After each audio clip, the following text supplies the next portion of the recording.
when a homeless kid shouted, "Don't eat that." Zrania, no one expected what would happen next. The park cafe was a magnet for the city's elite, tucked between rows of manicured trees and the hum of a nearby fountain. It was midday, and the cafe buzzed with life. Waiters in crisp uniforms weaved gracefully between tables, balancing trays of artisan dishes and freshly brewed coffee. The air smelled of warm bread and the faint sweetness of blooming flowers. But for one man, none of this seemed remarkable. At a prime table in the center sat Bernard Green, a name synonymous with power and wealth. He had built his empire from scratch, starting with real estate in his 20s and expanding into ventures that few could even dream of. At 72, he carried himself with the confidence of someone who owned not just his world, but perhaps the worlds of everyone around him. His sharp suit and gold-rimmed glasses reflected a life of opulence. Yet, as he glanced at the menu, his movements were slow, almost hesitant. Opposite him sat Marissa, his much younger wife, a woman who seemed plucked straight from the cover of her jet-black hair, framed a face that was impossibly polished, her bright red lipstick carefully applied. Every inch of her screamed elegance, but her smile didn't quite reach her eyes. She twirled a diamond bracelet on her wrist absent-mindedly, her attention fixed not on her husband, but on her phone screen.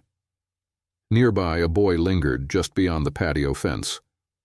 He was small for his age, his oversized hoodie hanging loosely on his thin frame. His dark eyes darted from table to table, scanning plates and pockets, looking for an opportunity. His name was Malik, though no one in the cafe knew him. His face was familiar on this street. A kid with nowhere to go, always on the outskirts of conversations and the edges of concern. Bernard glanced at his watch. "You're distracted again," he said, his voice calm but pointed. Marissa looked up and smiled, though there was no warmth in it.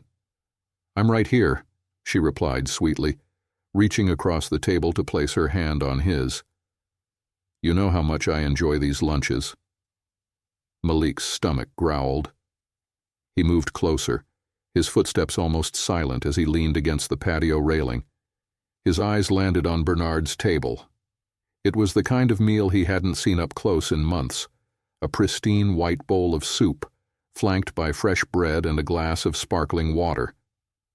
But then, something unusual happened. As Bernard adjusted his glasses and picked up his phone, Marissa's hand slipped into her designer handbag. Malik saw her fingers close around a small vial. With a casual flick, she twisted it open, tilting her hand ever so slightly over the steaming bowl. The liquid blended with the soup in an instant, disappearing as if it had never been there. Malik's breath caught. He froze, watching as she stirred the soup with a spoon, her expression unchanged. Then she leaned closer to Bernard, her voice low but just audible enough. "After all the trouble I've gone through, you won't ruin this now." The boy blinked, unsure of what he had just witnessed. Was this real? Could a woman who looked so perfect, sitting in a place so polished, really be doing what he thought? But he couldn't shake the feeling that something was very wrong. Malik's heart pounded in his chest as he crouched lower behind the railing. He wasn't sure what he had just seen, but the way her voice carried those cold words sent a shiver through him. He clenched his fists, his nails digging into his palms. No one else had noticed. No one else had been paying attention. It was just him. The faint growl in his stomach pulled him back to reality, but his eyes remained locked on the couple. Bernard looked tired, distracted, his spoon hovering over the bowl as he checked his phone. Marissa was all charm and poise again, her smile bright, her hand resting on her chin, as if she hadn't just whispered something chilling moments ago. Malik could feel the weight of the decision pressing down on him. His instinct screamed at him to walk away. Why get involved? Who would believe a kid like him, a boy in a threadbare hoodie, standing at the edges of a world he wasn't welcome in. He swallowed hard, glancing around at the other patrons. Laughter, chatter, the clinking of glasses. No one cared. No one even noticed him. But his gaze returned to Bernard's spoon, now dipping into the soup. Malik felt his chest tighten. It wasn't just his imagination. He had seen her pour something into it. He knew what would happen if the old man took a bite. His thoughts raced. He didn't know this man. But that didn't matter. Wrong was wrong. The moment stretched endlessly. Then, without thinking, Malik pushed himself off the railing and marched straight to the table. His legs felt like lead, but his feet didn't stop. His voice cracked as he shouted, "Don't eat that." Heads turned. Conversations stopped mid-sentence. The clatter of a dropped fork echoed across the café. Bernard froze, his spoon inches from his lips, his wide eyes locking onto the boy. Marissa whipped her head around, her expression hardening. "What did you just say?" she demanded, her voice sharp enough to cut through glass. Malik didn't falter. His voice was shaky, but loud enough for everyone to hear. "She put something in your food. I saw her. Don't eat it." Gasps rippled through the café as every patron turned toward the scene. The silence that followed was suffocating. Malik stood his ground, his chest heaving as adrenaline surged through him. Bernard blinked, glancing between the boy and his wife. "What is he talking about, Marissa?" His tone was calm, but his hand trembled as he set the spoon down on the table. Marissa's composure snapped like a rubber band stretched too thin. She shot to her feet, her chair scraping loudly against the stone floor. "You little liar!" she hissed, her voice dripping with venom. "How dare you accuse me of something so vile? Who even let you in here?"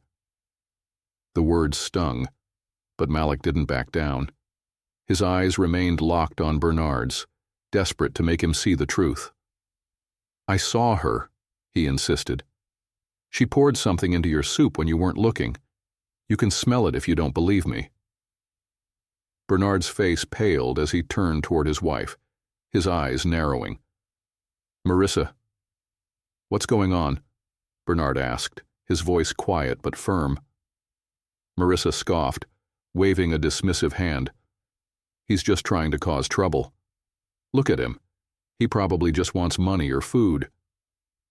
She spat the words out like poison, her gaze flicking to Malik with open disdain. But the boy didn't waver. He stepped closer to the table, his fists clenched. "I'm not lying," he said firmly, his voice rising. "She doesn't want you to know. But I saw everything." Bernard's hand lingered over the bowl, torn between disbelief and the gnawing doubt creeping into his mind. But something in the boy's tone made him hesitate. The air around the table seemed to thicken. The once lively café had fallen eerily silent. All eyes were locked on the unfolding drama, their meals forgotten. Bernard leaned back slightly in his chair, studying the boy with a scrutinizing gaze. His face bore the marks of a man used to people playing games with him, trying to take advantage of his wealth. But this was different. The boy didn't flinch, didn't look away. Bernard exhaled slowly. "Malik, is it?" His voice was steady, though a trace of suspicion lingered. Malik nodded. "Yes, I'm telling the truth. Please don't eat it." Marissa let out a harsh laugh, crossing her arms as she stared Malik down. "This is absurd," she snapped, her tone icy. "He's just some street kid looking for attention. Are you really going to entertain this nonsense, Bernard?" But Bernard didn't answer her. Instead, he picked up the spoon again, this time holding it closer to his face. His hand trembled slightly, not from fear, but from the quiet storm brewing within him. "Marissa," he said slowly, his eyes meeting hers. "You heard him. What exactly is going on here?" Marissa's mask of poise cracked further, her lips pressing into a thin line. "I can't believe you're even asking me that. It's insulting." She turned to the growing crowd, her voice rising. "He's lying. Look at him. He probably doesn't even know who you are. Why would you trust him over me?" The weight of her words hung in the air, but they didn't have the effect she'd hoped for. The crowd was murmuring now, their eyes darting between the three of them. Whispers floated through the air. Did she really do it? Look at her. She seems nervous. Nervous? That boy doesn't look like he's making this up. The murmurs only fueled Marissa's fury. She slammed her hands on the table, her polished demeanor gone. "Enough of this! Bernard, eat your damn soup and let's go," she hissed, her voice trembling with rage. But Malik wasn't backing down. He took another step forward, his fists clenched tightly. "If you won't believe me, then call someone to test it," he said, his voice rising with urgency. "You're rich. You've got lawyers, doctors, people who can figure it out. But don't eat it. If you do, you'll regret it." Bernard's jaw tightened as he turned back to the bowl. The spoon was still in his hand, but he didn't lift it to his lips. His tired, calculating eyes shifted to his wife. "Marissa," he said, his voice low, "you've been acting strange for weeks now. This—" Her face flushed, and she stumbled over her words. I don't know what you're talking about. You can't seriously think I'd poison—" "Me," Bernard finished for her, his tone razor sharp. The crowd gasped audibly, their whispers growing louder. Malik stood firm, his gaze unwavering. He could feel his heart pounding, but he wouldn't let it show. He'd done what he could. Now, it was up to Bernard to make the next move. Marissa straightened up, her expression hardening into something cold and unfamiliar. "This is ridiculous. I don't have to sit here and listen to this nonsense," she said, grabbing her handbag. But before she could leave, Bernard's hand shot out, gripping her wrist with surprising strength for a man his age. "You're not going anywhere," he said firmly. "Not until we get to the bottom of this." The waiter, who had been frozen in place, finally spoke up. "Sir? Should I call the police?" The question sent a ripple through the café, and for the first time, Marissa looked genuinely panicked. She shook her head violently. "Don't you dare. This is just a misunderstanding. Bernard, you can't seriously—" But Bernard raised his hand, silencing her. "Yes," he said, addressing the waiter without looking away from Marissa. "Call them." Malik felt a surge of relief, but it was fleeting. The truth wasn't out yet, and the tension was far from over. The café held its collective breath as the waiter hurried inside to make the call. Bernard finally let go of Marissa's wrist, but his eyes never left hers. The once polished charm Marissa wore so effortlessly was now unraveling, replaced by a growing sense of desperation. She glanced around, her lips moving but no sound coming out, as though searching for an escape. Meanwhile, Malik stood a few steps back, his hands shaking slightly. He had done all he could, but now doubt crept in. What if Bernard didn't believe him after all? What if she managed to talk her way out of this? He clenched his fists, forcing himself to stay rooted in place. "Malik," Bernard said suddenly, his voice cutting through the tension. "You said you saw her put something in the soup. Can you describe it?" The boy nodded quickly, stepping forward. It was a small bottle, like one you'd use for medicine, clear liquid. She poured it in when you were looking at your phone, then stirred it. I swear I saw it. Bernard's face tightened. He turned to Marissa, who was already shaking her head. "This is absurd. He's lying. Why would he lie?" Bernard cut her off, his voice razor sharp. "What could he possibly gain from this?" The crowd murmured again, and in the distance, the wail of sirens added to the charged atmosphere. Marissa's eyes darted toward the soup, and for a split second, her carefully crafted facade slipped completely. She looked cornered. Then, as if grasping at straws, She rounded on Malik. "You've been spying on us, haven't you? Trying to cause trouble because you're jealous of people who actually have something." The words hit Malik like a slap, but he stood his ground.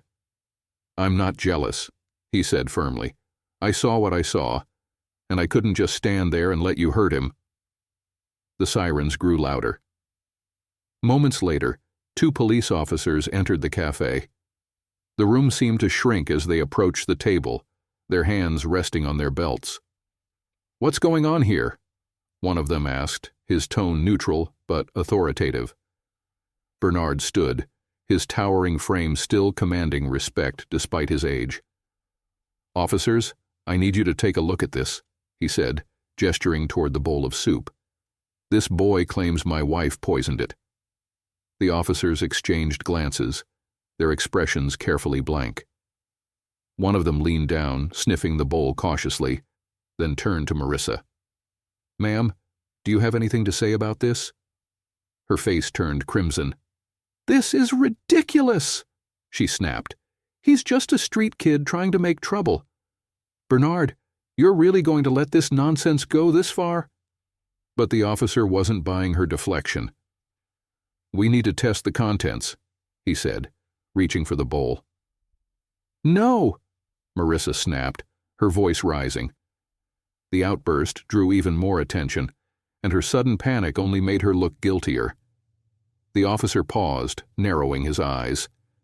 "Ma'am, is there something you'd like to tell us before we proceed?" Marissa hesitated, her chest rising and falling rapidly. She looked at Bernard, then at the officers, her hands trembling as she clutched her handbag. Finally, her resolve crumbled. "Fine," she spat, her voice low but dripping with venom. "You want the truth? I'm tired of living in his shadow. Tired of his control over everything. He was never supposed to make it past this year, and I—" She stopped abruptly, realizing too late that she'd said too much. The cafe erupted in gasps, some patrons pulling out their phones to record the scene. Bernard's face went pale as the weight of her confession hit him like a truck. The officer stepped forward, his expression grim. "Ma'am, I'm placing you under arrest for attempted murder. Please put your hands where I can see them." Then Marissa's composure shattered completely. She screamed, trying to wriggle free as they secured her hands behind her back. "You don't understand. I deserved everything. He had everything," she shouted as they led her away, her voice echoing through the stunned cafe. Bernard sank back into his chair, his hands trembling as he pushed the soup away. For a moment he said nothing, his face a mask of disbelief and betrayal. Then, his eyes found Malik, who stood frozen, unsure of what to do next. But as Bernard's gaze softened, a flicker of gratitude replaced the anger in his expression. Malik hadn't just saved his life. He'd revealed a truth Bernard would have never seen coming. The cafe slowly returned to a low hum of whispers and murmurs as the officers escorted Marissa out, her protests fading into the distance. Patrons exchanged wide-eyed glances, still reeling from what they had just witnessed. Some looked at Bernard with pity, others with curiosity, but Malik didn't move. He stood rooted to the spot, unsure if he was supposed to stay or slip away quietly. Bernard turned to the boy, his face still pale but his eyes now steady. "Malik," he said softly, gesturing to the seat across from him. "Sit." Malik hesitated, glancing around at the onlookers, but Bernard's voice carried a weight that Malik obeyed. Slowly he sank into the chair, his shoulders tense.